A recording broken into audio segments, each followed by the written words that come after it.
अस्सलामुअलैकुम। आज हमने ग्रुप 4A एलिमेंट्स को डिस्कस करना है।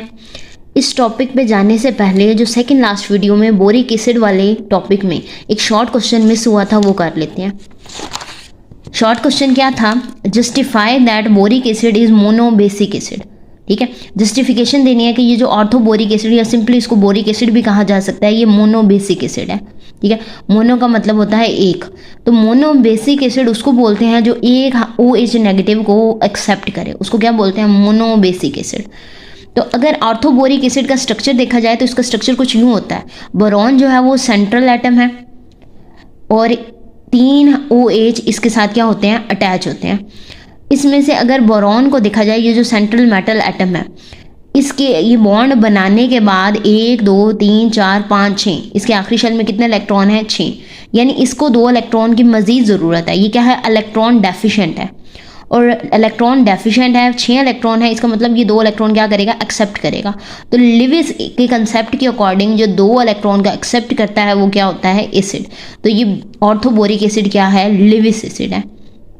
ठीक, तो यहाँ पे अगर देखा जाए इसके साथ अगर वाटर आए तो वाटर के पास होते हैं लोन पेयर, और लोन पेयर वो अपने क्या करता है? इस बोरॉन को डोनेट करता है, क्योंकि ये क्या है? Electron deficient.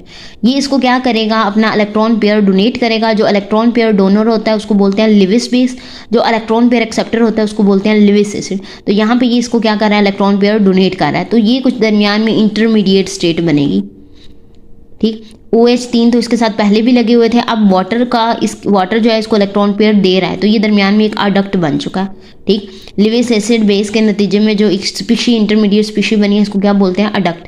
ठीक, इसमें अब यहाँ पे क्या होगा कि चूंकि ऑक्सीजन इलेक्ट्रोनेगेटिव है, तो ये जो इलेक्ट्रॉन पेयर है ये ऑक्सीजन इसको अपनी तरफ क्या करेगा? अट्रैक्ट कर लेगा, और H जो है वो प्लस की फॉर्म में इससे अलहदा हो जाएगा। अब इस बोरॉन के पास एक OH, दूसरा OH, तीसरा OH और चौथा ये वाला OH होगा, तो इसके पास अब कितने OH होंगे? 4। तो ये एक कॉम्प्लेक्स आइन बन जाएगा। अब इसने 3 पहले थे, एक OH उसने वाटर से क्या किया? एक्सेप्ट किया, इसलिए इसको बोला जाता है mono basic acid. Orthoboric acid weak acid है, ये OH को एक्सेप्ट करता है लेकिन H+ आइन नहीं देता। ठीक है, एज इट एक्सेप्ट 1, ये एक OH को एक्सेप्ट कर रहा है वाटर से या बेस से, इसलिए इसको मोनो बेसिक एसिड बोला जाता है। इसके बाद आज का जो हमारा मेन टॉपिक है वो है ग्रुप 4A एलिमेंट्स। जो ग्रुप 4 के एलिमेंट हैं वो कौन कौन से हैं? कार्बन, सिलिकॉन, जर्मेनियम, टिन और लेड। टिन का दूसरा नाम स्टेनम, इसलिए उसका सिंबल क्या है? Sn। लेड का दूसरा नाम होता है प्लम्बम, वहाँ से उसका सिंबल क्या होगा? Pb। Carbon, silicon, germanium, tin और लेड, ये सारे उनके क्या हो गए? सिंबल।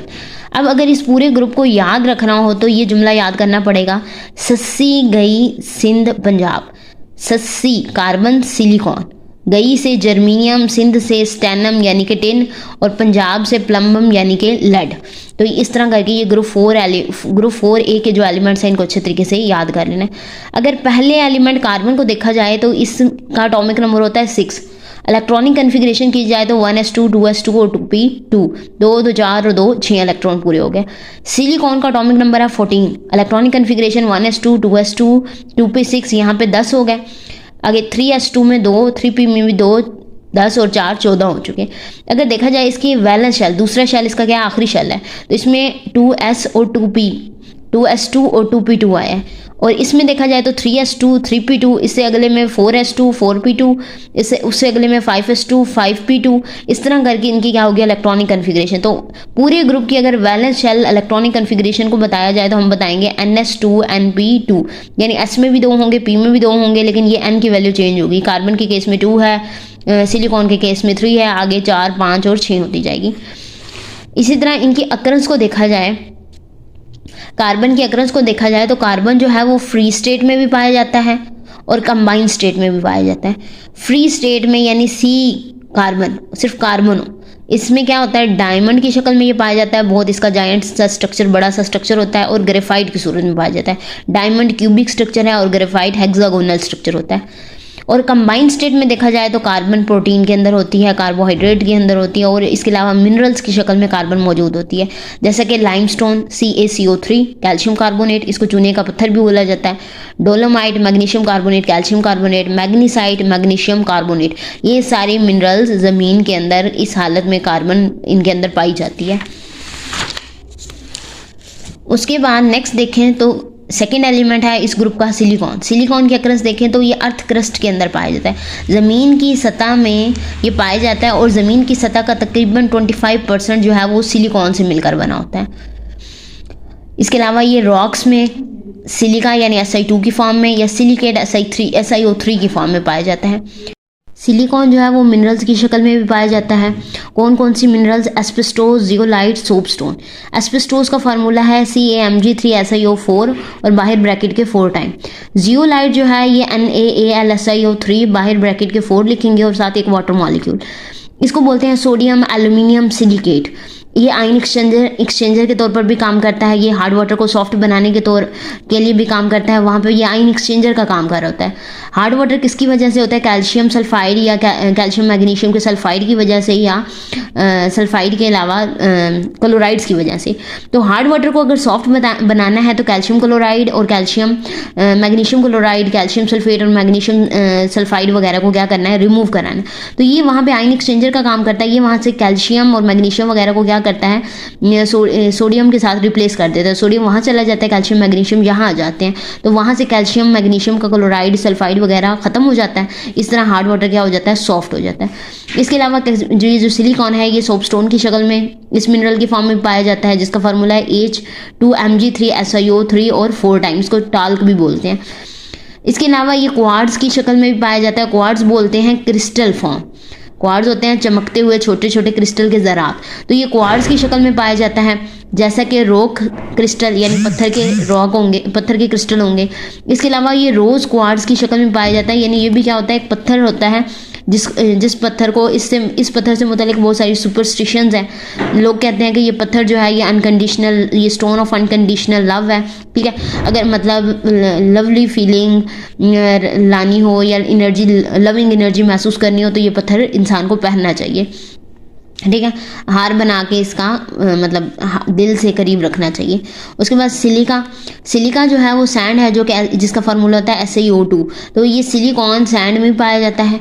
इसके अलावा एक और पत्थर है ओपाल, ठीक है। ये भी क्या है? क्वार्ट्ज होता है। मतलब क्वार्ट्ज का मतलब ये है कि चमकता हुआ छोटा सा क्रिस्टल या छोटा सा पत्थर, ठीक।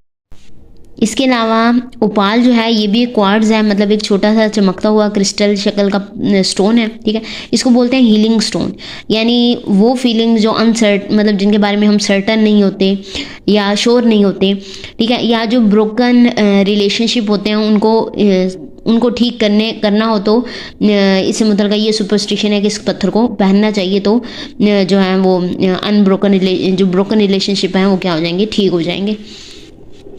इसके बाद आ जाती हैं properties. Carbon, silicon, germanium, tin और लेड, इनकी अगर प्रॉपर्टीज़ को देखें, अगर पहला एलिमेंट कार्बन देखा जाए तो कार्बन के पहले शेल में 2 इलेक्ट्रॉन, अगले में कितने होते हैं? 4। इसके बाद सिलिकॉन का देखा जाए तो पहले शेल में 2 इलेक्ट्रॉन, अगले में 8, उससे अगले में 4।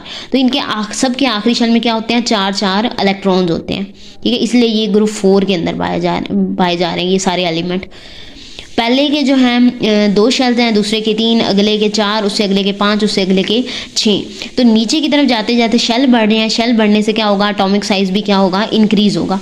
और नीचे जाते जाते शेल बढ़ रहे हैं, शेल बढ़ने से साइज बढ़ रहा है, साइज बढ़ने से आखिरी शेल वाले इलेक्ट्रॉन न्यूक्लियस से दूर होते जा रहे हैं, तो न्यूक्लियस की अट्रैक्शन उनके ऊपर कम होगी, इसलिए उन इलेक्ट्रॉन को निकालना आसान होगा। थोड़ी सी एनर्जी लगाएंगे और इलेक्ट्रॉन क्या होगा? आसानी से निकल जाएगा, ठीक।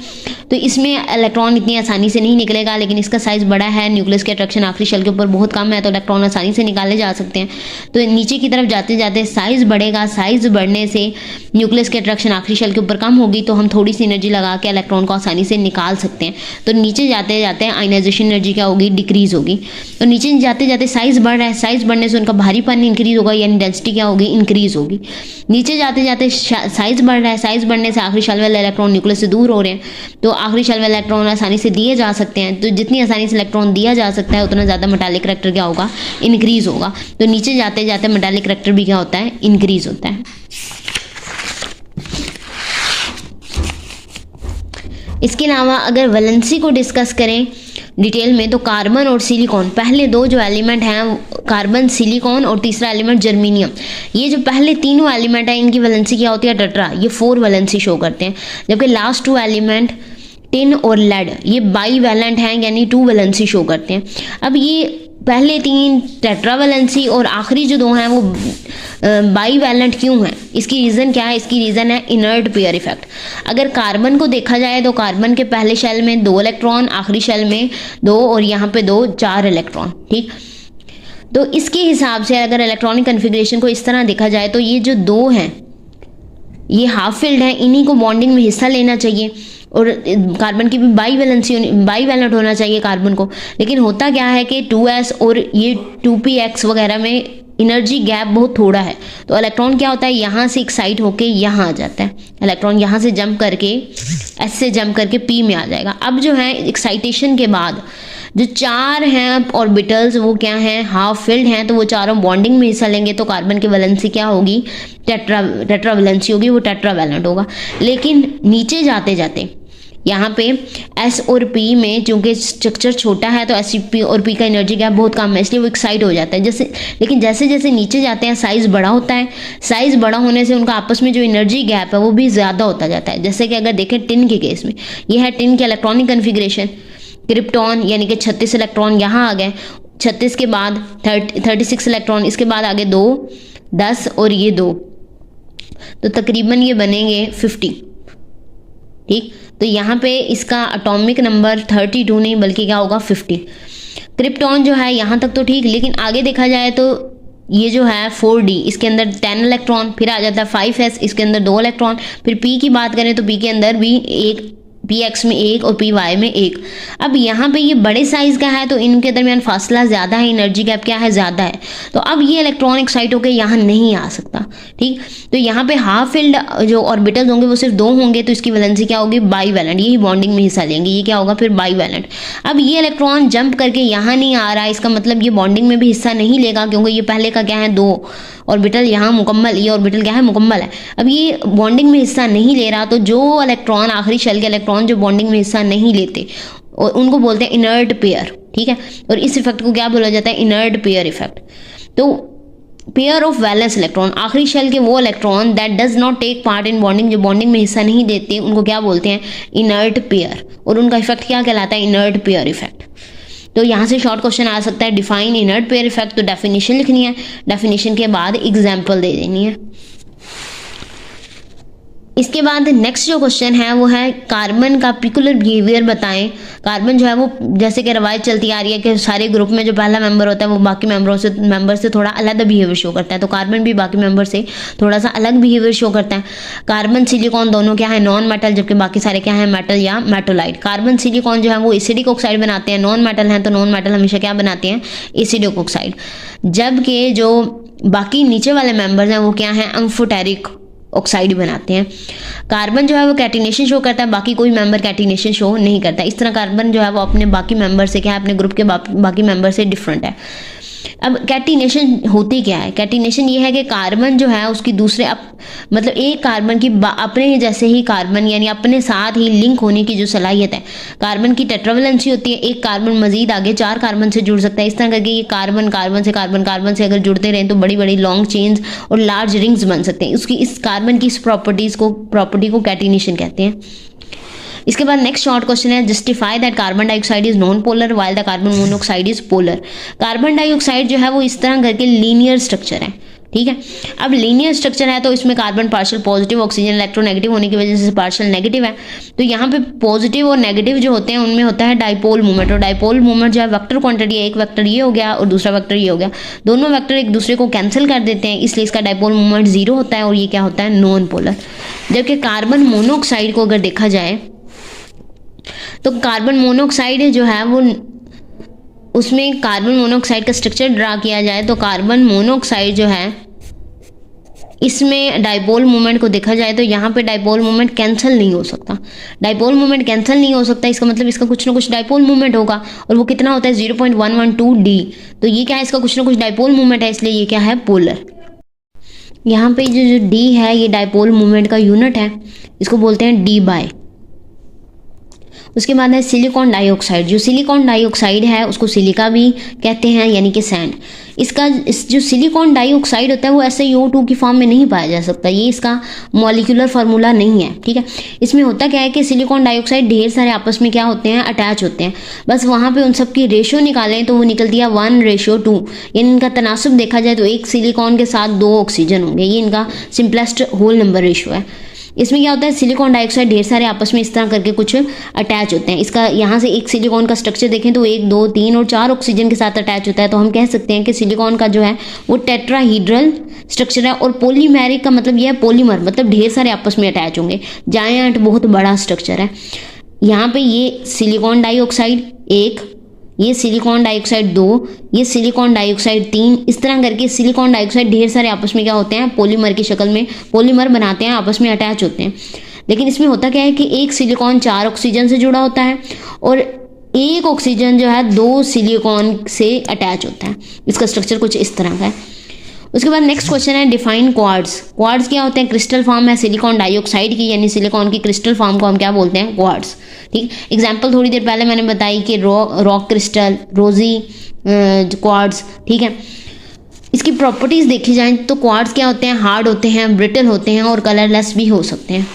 उसके बाद नेक्स्ट क्वेश्चन है differentiate between silicon dioxide and carbon dioxide. जो सिलिकॉन डाइऑक्साइड है वो सॉलिड हालत में पाया जाता है, कार्बन डाइऑक्साइड गैस की शक्ल में पाई जाती है।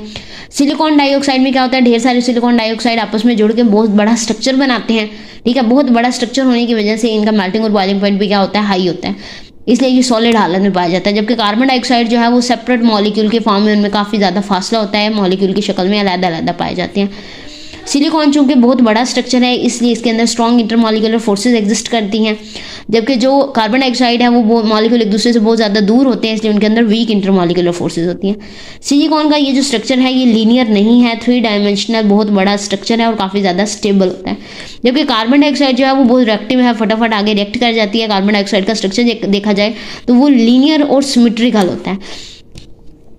कार्बन डाइऑक्साइड का स्ट्रक्चर क्या होता है, लीनियर और सिमेट्रिकल। यहाँ पे एंगल क्या बनेगा, 180।